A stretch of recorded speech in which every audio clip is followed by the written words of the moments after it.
Bonjour à tous et à toutes. J'ose espérer que vous allez bien.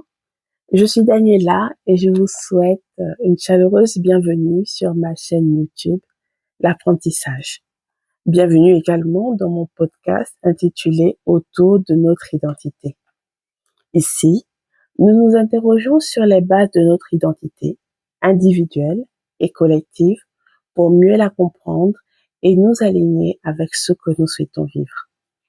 Je vais introduire ce podcast avec un premier épisode sur la question du compromis et de la compromission. Il me semble fondamental car je remarque parfois que beaucoup d'entre nous appelons compromis ce qui est en réalité une compromission. Et vous verrez avec moi qu'en faisant la différence entre les deux, vous vous rendrez compte que cela joue un rôle plus que crucial dans notre identité. Pour moi. Alors, je pense que le mieux, c'est de commencer par définir les termes. D'après le dictionnaire Robert, un compromis est un arrangement dans lequel on se fait, autant pour moi, des concessions mutuelles. Il peut aussi être appelé un accord. À la différence, une compromission, toujours selon le Robert, est, je cite, une action par laquelle une personne est compromise. Fin de citation. Alors, pour que ce soit plus simple à comprendre, je vais vous donner un exemple et à vous de vous verrez au fil de l'eau quelle est la différence entre les deux. Supposons que vous fréquentez une personne en vue de former un couple. En discutant avec cette personne, vous lui faites savoir que vous faites partie d'une troupe de théâtre. Et cette personne trouve cette activité ennuyeuse. Malgré cela, vous jugez ensemble que vous souhaitez vous mettre ensemble et vous le faites. Or, votre activité de théâtre se produit tous les mardis après-midi et certains samedis. Et chaque fois que vous le rappelez à votre partenaire, qui propose par exemple une sortie, et puis vous lui dites, non, en fait, tu te rappelles pas, je t'avais dit que je fais du théâtre ce samedi ou mardi. Il s'exaspère et vous suggère d'arrêter cette activité. Alors, à ce stade, est-ce un compromis ou une compromission? Alors, pour ma part, j'aurais tout de suite dit une compromission. Mais j'ai fini par réaliser que peut-être pas tout à fait. Je m'explique. D'après le Robert, il est bien précisé qu'une compromission, c'est une action par laquelle une personne est compromise. La différence avec un compromis où il est question d'un accord entre deux parties. Et c'est là où je me dis, est-ce que dans un cas comme dans un autre, ça pourrait être effectivement un compromis ou une compromission. Mais encore faut-il qu'on ait davantage d'éléments.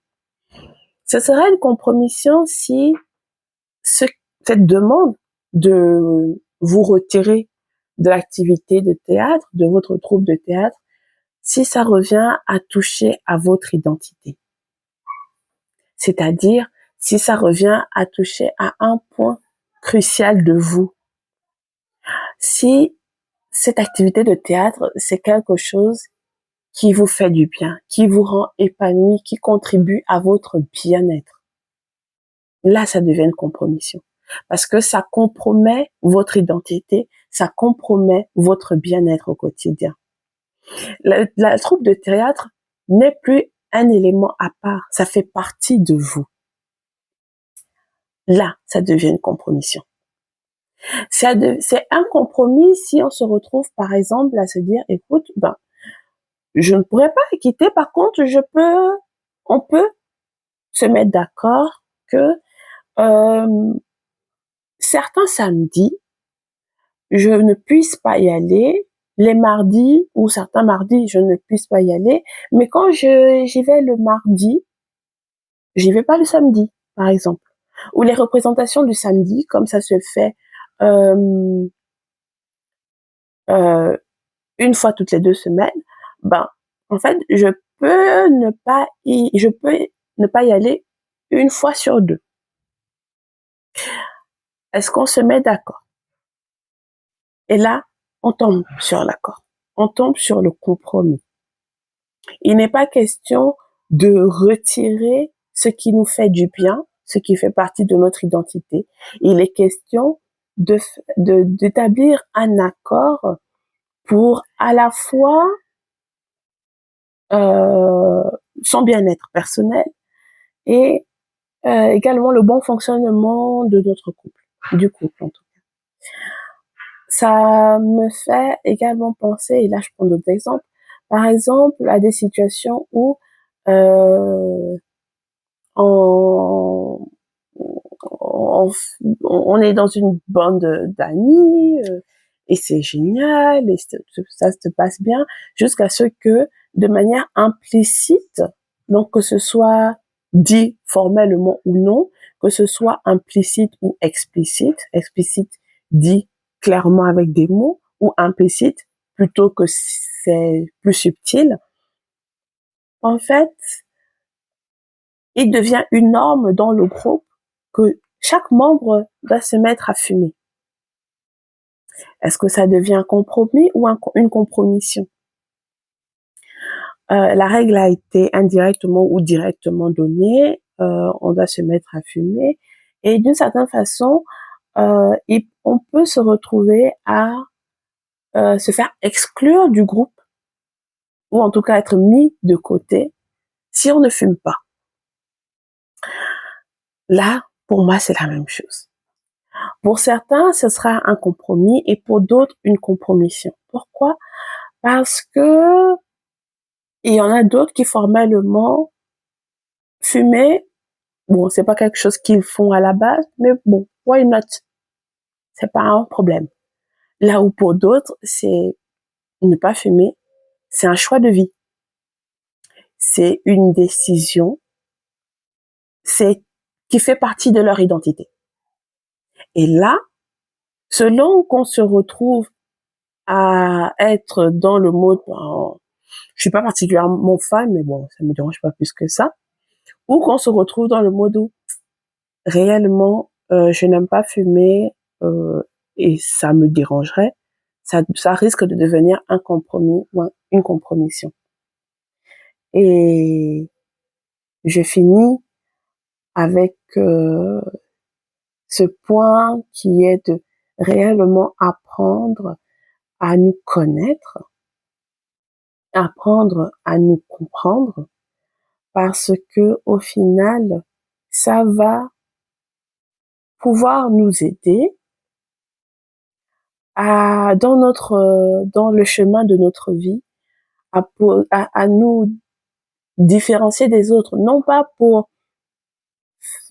complètement s'extraire d'un groupe, mais plutôt à bâtir notre propre vie. Parce que les choix que nous faisons au quotidien, même les plus petits, ont de grandes répercussions. Je prends un exemple comme ça qui me vient à l'esprit. On peut se dire qu'on ne brosse pas ses dents une journée. Ok. Sur le coup, on ne voit pas un gros souci.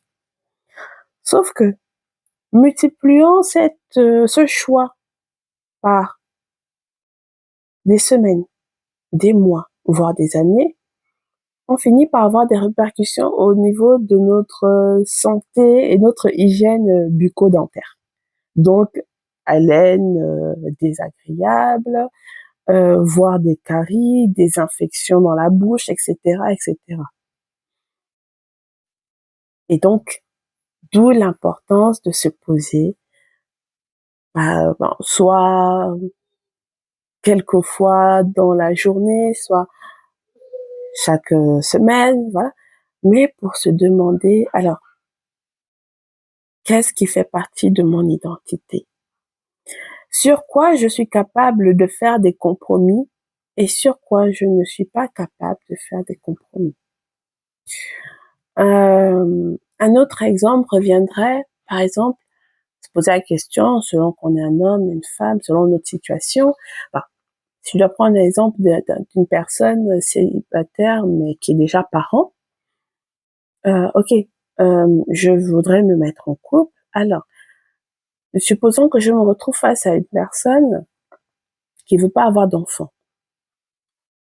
Est-ce que cela me va dans la mesure où je me dis, bon, j'ai déjà eu des enfants, j'ai déjà mes enfants, donc bon, bon, ça me dérange pas particulièrement de ne plus en avoir. Ou est-ce que, en fait, ça me tient à cœur d'être encore parent, et donc ça risque d'être compliqué pour moi d'être avec cette personne. Ou encore, euh, si je me retrouve en tant que parent célibataire face à une personne avec qui ça match très bien, au niveau de la vision, au niveau des habitudes, au niveau du style de vie que l'on souhaite mener ensemble, et que finalement cette personne pourrait être gênée à l'idée de vivre avec mes enfants. Elle se voit bien vivre en couple, mais sans enfants. Est-ce que je laisse mes enfants, soit à ma famille, ou voilà, ou autre, ou est-ce que je me dis, je pourrais pas continuer dans cette relation parce que la relation que j'ai avec mes enfants fait partie de mon identité, c'est quelque chose de crucial pour moi, et donc il vaut mieux que je ne me lie pas, ou je ne contracte pas une relation avec une personne qui pourrait être mal à l'aise avec une part de mon identité, c'est-à-dire mes enfants.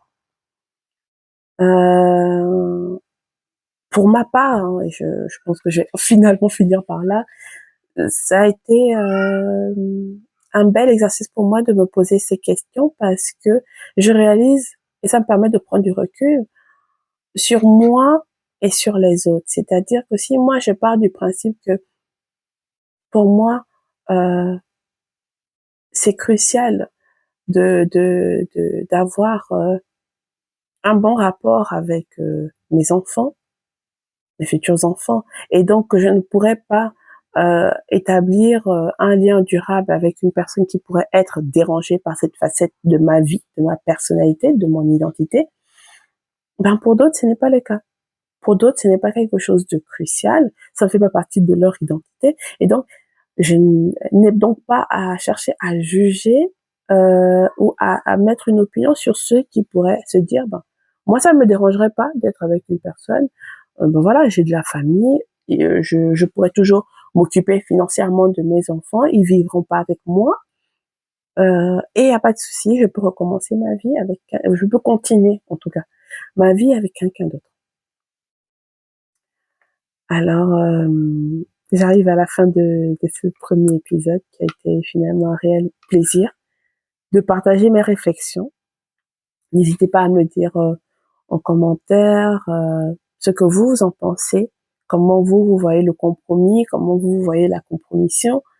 Euh, si pour vous c'est finalement important en fait de faire la différence entre les deux, et de, de, de se poser même cette question-là concernant notre identité, ce qui fait partie de notre identité et ce qui n'en fait pas partie. Et pourquoi pas aussi parler des dérives au final, des dérives de la compromission. Parce que mine de rien, il y en a des dérives. D'ailleurs, je me dis que ça pourrait être le sujet d'un prochain épisode d'ailleurs. Les dérives de la compromission. Ouais. Alors merci de m'avoir écouté. Ça a été un réel plaisir. Je vous souhaite une bonne journée, une bonne soirée selon le moment auquel vous m'écoutez, et prenez bien soin de vous. Au revoir.